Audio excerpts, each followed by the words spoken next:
తర్వాత హడావుడిగా మేము కేంద్ర ప్రభుత్వంతో మాట్లాడుతూ ఉన్నాం, కేంద్ర ప్రభుత్వాన్ని రాష్ట్రానికి తీసుకురాబోతూ ఉన్నాం, మిర్చి పండించినటువంటి రైతులకి అండగా నిలబడబోతూ ఉన్నాం, కనీస మద్దతు ధరని ప్రకటించబోతున్నామనే భావంతో ఆ రోజున హడావుడిగా 11,781 రూపాయకి ఇంతకుముందు కూడా చెప్పేది బాటా కంపెనీలో రేట్లు ఉంటాయి, ఆ రేట్లు చూసుంటాం. తర్వాత ఈ రేటు చూసాం ఈ ప్రభుత్వం దగ్గర 11,781 రూపాయకి మేము కొనుగోలు చేయబోతున్నామని చెప్పి 60 రోజులు దాడుతూ ఉంది.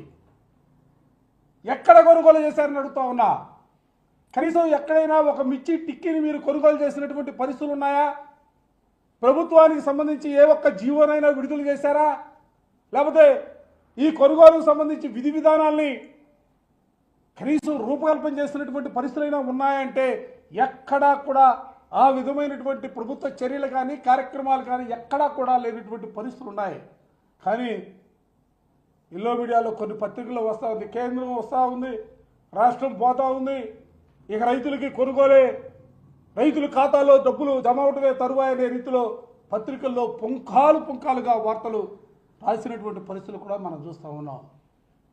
ఇవాళ గుంటూరులో చూసాం, రైతులందరూ కూడా స్వచ్ఛందంగా రోడ్లపైకి వచ్చి మేము పండించినటువంటి పంట గిట్టుబాటు ధర లేదు, కనీస మద్దతు ధర కూడా లేనటువంటి పరిస్థితులు ఉన్నాయి. 6,000కి 7,000కి ఎక్కడో 1-2 మంచి ధర వస్తే మిగతా అన్ని చోట్ల కూడా అన్ని రకాలకు సంబంధించి కూడా కనీస మద్దతు ధర లేదు. 7,000 కూడా కొనుగోలు చేసే పరిస్థితుల్లో లేనటువంటి పరిస్థితులు ఉత్పన్నమని రోడ్డుపైకి వచ్చి ఇవాళ ఉద్యమించినటువంటి పరిస్థితులు కూడా చూస్తూ ఉన్నాం. మేము ఈ సందర్భంగా ప్రభుత్వాన్ని కూడా కోరుతా ఉన్నాం, రైతు కంట కన్నీరు ఒలిగితే ఆ రాష్ట్రం సర్వనాశనం అయిపోతుంది అనేది చరిత్ర చెబుతున్నటువంటి పాఠం. ఇవాళ రైతుల కళ్ళల్లో కన్నీళ్లు తిరుగుతూ ఉన్నాయి, రైతులు బాధపడతా ఉన్నారు. అసలు రైతులు తమ భవిష్యత్తు ఏందనే ఆందోళనలో ఉన్నటువంటి పరిస్థితుల్లో ఇవాళ ప్రభుత్వం ఎందుకు ముందుకు రావట్లేదని అడుగుతా ఉన్నా. వ్యవసాయం దండగా మీరు భావిస్తూ ఉన్నారా? గతంలో మీరు మాట్లాడినటువంటి మాటల్ని ఇవాళ ఈ సందర్భంగా గుర్తు తెచ్చుకోవాల్సినటువంటి పరిస్థితులు ఉన్నాయి. మీకు రైతుల పట్ల ఎందుకు చిత్తశుద్ధి లేదని అడుగుతా ఉన్నా. వైఎస్ఆర్ గవర్నమెంట్లో జగన్మోహన్ రెడ్డి గారు 3,000 కోట్ల రూపాయలతో స్థిరీకరణ నిధి ఏర్పాటు చేస్తే మీరు ఇవాళ 300 కోట్ల రూపాయలతో అన్ని పంటల కొనుగోలుకు సంబంధించి బడ్జెట్లో కేటాయింపులు చేస్తారా? ఇదేనా మీకు రైతుల పట్ల చిత్తశుద్ధికి నిదర్శనం? ఈ జిల్లాలో ఉన్నారే సమస్త మంత్రాంగం మొత్తం కూడా ఈ జిల్లాలో గుంటూరు జిల్లాలోనే ఉన్నారు. గుంటూరు జిల్లాలో తీసుకుంటే సుమారుగా 150 పైచిలకు కోల్డ్ స్టోరేజీలు గుంటూరు జిల్లాలో ఉన్నాయి. దేశంలో ఎక్కడా కూడా లేదు ఒక పరిశ్రమకు సంబంధించి ఇది కోల్డ్ స్టోరేజీలు ఉండటం అనేది.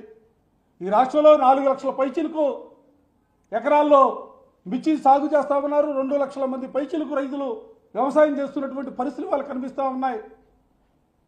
2 లక్షల మంది రైతులు వ్యవసాయం చేస్తూ ఉన్నారంటే ఆ వ్యవసాయం మీద ఆధారపడి ఎన్ని లక్షల మంది వాళ్ళ జీవితాలు మనుగడ కొనసాగిస్తున్నాయో దయచేసి ఆలోచించమని చెప్పిన ఈ సందర్భంగా కోరుతా ఉన్నా. అంటే ఈరోజు యాడ్ని కూడా మీరు యాడ్ని కూడా దృష్టిలో పెట్టుకుంటే ప్రతిరోజు కూడా 1,00,000 నుంచి 1,50,000 టిక్కీలు ప్రతిరోజు కూడా యాడ్కి వస్తూ ఉన్నాయి, బేరాలు జరుగుతూ ఉన్నాయి. ఇటువంటి పరిస్థితుల్లో అంటే రైతుల దగ్గర ఉన్నటువంటి సరుకంతా కూడా వ్యాపారస్తులకి దగ్గరికి వెళ్ళిన తరువాత ప్రభుత్వం ఆలోచన చేస్తుందా? రైతులను ఆదుకోవడానికి కనీస ప్రయత్నాలు ఉండవా? అంటే వ్యాపారస్తుల ప్రయోజనాలను కాపాడు కోసం ఈ ప్రభుత్వం ముందుకు సాగుతుందా? ఆలోచించమని కూడా నేను ప్రభుత్వాన్ని కోరుతా ఉన్నా. మేమేదో రాజకీయ ద్వేషంతోనో రాజకీయ భావాలతో మేము మాట్లాడతలా. రైతాంగం పడుతున్నటువంటి ఇబ్బందులు మీకు కనీసం స్పృహ లేనటువంటి పరిస్థితుల్లో మిమ్మల్ని తట్టి లేపడానికి మన వైఎస్ఆర్ కాంగ్రెస్ పార్టీగా మీకు గుర్తు చేస్తూ ఉన్నాం. దయచేసి ఇప్పటికైనా కూడా మిర్చికి సంబంధించి మీరే ప్రకటించారు కదా 60 రోజుల కిందట,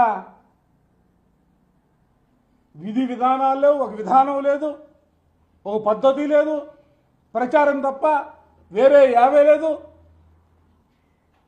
ప్రభుత్వం దగ్గర లెక్కలు ఉండవా? ఈ క్రాపే కదా మొత్తం ఇవాళ ఎంతమంది రైతులు మిర్చి వేశారు, ఆ మిర్చికి ఎంత దిగుబడి వచ్చింది, ఎంత మార్కెట్కి వస్తూ ఉంది అనేది. ఇవాళ మిర్చి రైతులు గుంటూరు మార్కెట్ యార్డ్కి సంబంధించి అనేక జిల్లాలు పక్క రాష్ట్రాల నుంచి కూడా మిర్చి తీసుకొస్తున్నటువంటి పరిస్థితులు కూడా ఉన్నాయి.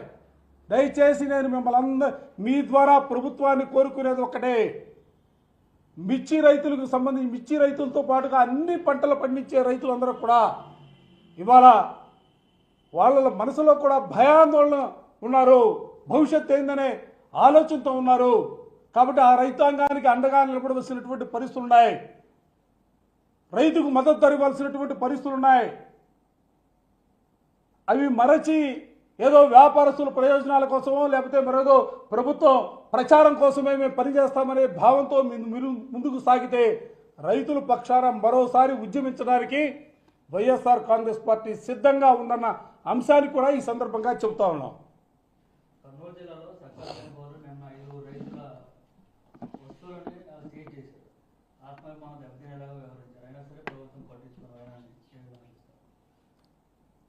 ప్రభుత్వం ఎంతసేపటికి కూడా వ్యాపారస్తుల ప్రయోజనాలను లేకపోతే ప్రచారం కోసం కార్యక్రమాలు చేసే పద్ధతిలో ముందుకు సాగుతుంది తప్ప ఎక్కడా కూడా రైతాంగానికి సంబంధించి, ఎందుకంటే ఇవాళ బ్యాంకుల్లో రైతులకు అప్పులు ఉన్నాయి, అప్పులు ఎందుకంటే ప్రతి సంవత్సరం కూడా అప్పులు చేసే పరిస్థితులు ఉంటాయి. కనీసం బ్యాంకర్స్తో మాట్లాడదామని కానీ వ్యాపారస్తులతో మాట్లాడదామని కానీ లేకపోతే ధరల్ని వాళ్ళ గిట్టుబాటు ధర అయ్యే విధంగా ప్రభుత్వంతో కేంద్ర ప్రభుత్వం మాట్లాడి ఎక్స్పోర్ట్స్ పెంచే కార్యక్రమం కానీ ఇవన్నీ కూడా ఎక్కడా కూడా చేస్తున్నటువంటి పరిస్థితిలా కేవలం ప్రచారం కోసం, మభ్యపెట్టడం కోసం, రైతుల్ని మోసం చేయడం కోసం, మాయ చేయడం కోసం ప్రభుత్వం ప్రయత్నం చేస్తుంది తప్ప ఎక్కడా కూడా వారి ప్రయోజనాలను కాపాడటంలో ఎప్పుడు కూడా ఈ ప్రభుత్వం ముందడుగులో లేదు.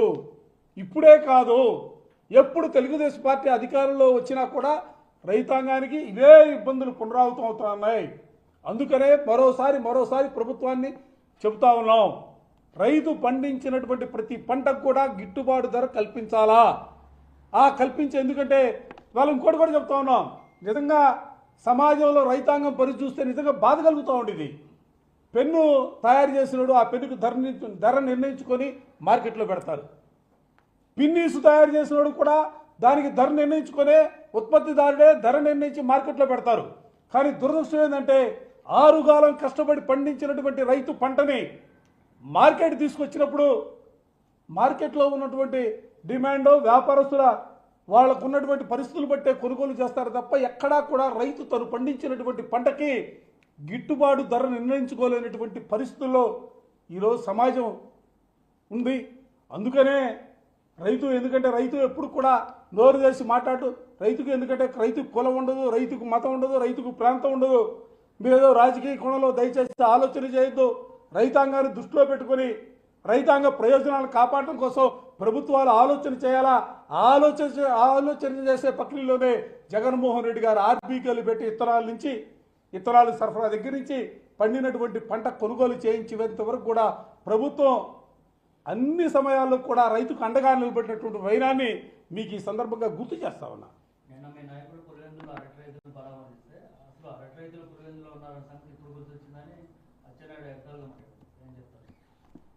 వాళ్ళు ప్రతిదానికి కూడా ఎగతాళిగా మాట్లాడతాం, వ్యంగ్యంగా మాట్లాడతాం ఆనవాయితీగా వస్తున్నటువంటి పరిస్థితులు ఉన్నాయి.